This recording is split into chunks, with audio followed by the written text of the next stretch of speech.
Hello everyone, আজকে তোমাদের সাথে আমি আমার ব্রাইডাল শাওয়ারের দিনটির একটি ভ্লগ শেয়ার করব। তো ব্রাইডাল শাওয়ার যেদিন আমার হয়েছিল সেদিন কিন্তু আমার ফ্রেন্ডদেরকে আমি এমনি ডেকেছিলাম, মানে 29 তারিখে আমি ওদেরকে এমনি ডেকেছিলাম যে আমরা ডান্স প্র্যাকটিস করব। এর সাথে হচ্ছে ওদের জন্য যে হলুদের শাড়িটা রেখেছিলাম সেটা আমি তাদেরকে দিয়ে দিব আর কি।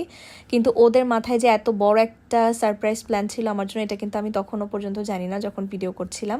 আর ওদিন ছিল প্রচণ্ড পরিমাণে বৃষ্টি। এই বৃষ্টির মধ্যে এই মানুষগুলো এত কষ্ট করে এসেছে, আমার এত ভালো লাগছিল, সাথে সাথে ওদের জন্য অনেক খারাপও লাগছিল যে ওরা আসলে অনেক স্ট্রাগল করে তারপরে এসেছিল বাসায়।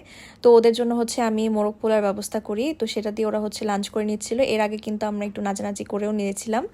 তো তারপরে হঠাৎ করে যেহেতু বাসার মধ্যেই সব কিছু করবো, তো পরেই ওরা হচ্ছে এই সব কিছু একদম বের করলো। তারপরে বাসায় এসে অলরেডি দেখি যে ওরা ফ্রিজের মধ্যে আমার জন্য কেক, কাপ কেকস এই সব কিছু একদম ঢুকিয়ে রেখেছিল আগে, যেটা আমি জানতামও না।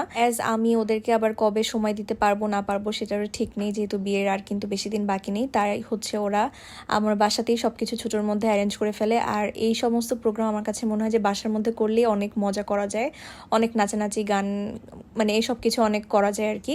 তো এর মধ্যে হচ্ছে ওরা আমাকে বলে ফেললো এই রেড কালার যে গাউনটা আমি কিনেছিলাম সেটা পরে ফেলতে, কারণ ওদের থিম ছিল হচ্ছে রেড কালার। এই যে আমি খুব সুন্দর মতন করে অল্প সময়ের মধ্যে রেডি হয়ে গিয়েছিলাম। আর এর মধ্যেই ওরা সমস্ত কিছু সাজটা সব কিছু কমপ্লিট করে এসে তারপর ওরা নিজেদের মতন করে রেডি হচ্ছিল। আর ওরা কিন্তু এক্সট্রা ড্রেস এনেছিল যাতে ওরা রেডি হয়ে সুন্দর মতন করে করতে পারে সব কিছু। আর সবাইকে এত সুন্দর লাগছিল।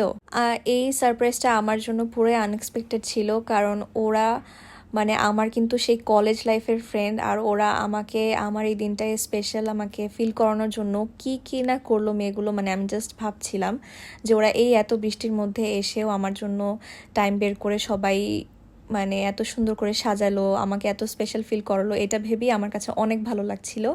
তারপরে সবাই চুল টুল সব কিছু সেট করে এখন আমরা চলে যাব হচ্ছে আমাদের ড্রয়িং রুমে। ওখানেই সাজানো হয়েছিল সব কিছু। তারপরে এসেই দেখি এত সুন্দর করে সাজানো হয়েছিল। আর ওই আগের ভিডিওগুলো কিন্তু আমার ছোটো বোন করেছে, অর্ষা। আর এই তো আমি দাঁড়িয়ে গেলাম আর আমার ব্রাইড টু বি স্যাশটা পরিয়ে দিচ্ছে হচ্ছে জয়া। আমরা কিন্তু যারাই একসাথে আমরা এতদিন পর্যন্ত আছি সবাই এক একজন এক এক দিকে, মানে আমরা কেউই সেম ভার্সিটিতে পড়ি না, এক একজন এক একটা ভার্সিটিতে পড়ি। কেউ নর্থ সাউথ, কেউ ব্র্যাক, কেউ জগন্নাথ, কেউ হচ্ছে মেডিকেলে। তো এরকমভাবে সবাই ছড়িয়ে ছিটিয়ে আছি। তারপরেও সবাই যে টাইম বের করে আমার বিয়ের মধ্যে মজা করব, এটাই আমাদের জন্য অনেক বড় একটা পাওয়া।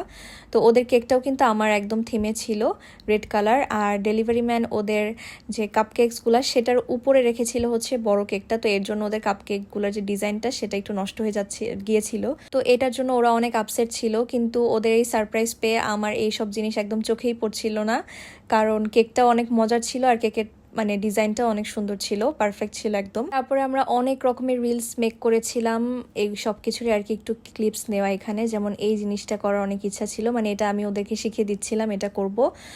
আরও অনেক টাইপের ট্রানজেকশন রিলস করেছিলাম আমরা, যেগুলো আমরা প্রত্যেকটা ইভেন্টেই করব সেরকম একটা প্ল্যান করি আর কি। তারপরে এখন আমি বসে গেলাম হচ্ছে আমার এই সুন্দর কেকটা কাট করার জন্য। তো ফার্স্টে আমি হচ্ছে ক্যান্ডেলগুলোকে ব্লো করে নিলাম, তারপরে আমি একা একাই কেকটা কেটে ফেলবো। Happy bride to be, dear Sasha. Happy bride to be. Okay. এই তো এরপরে আমরা অনেক নাচানাচি অনেক মজা করেছিলাম। এইভাবেই আমার ব্রাইডাল শাওয়ারটা হয়েছিল। এই দিনটা আমি অনেক হ্যাপি ছিলাম। আমার ফ্রেন্ডদেরকে আমি মানে কি বলে থ্যাঙ্কস বলবো আমি জানি না। তো এটাই ছিল আমার আজকের blog. Thank you for watching everyone, tata.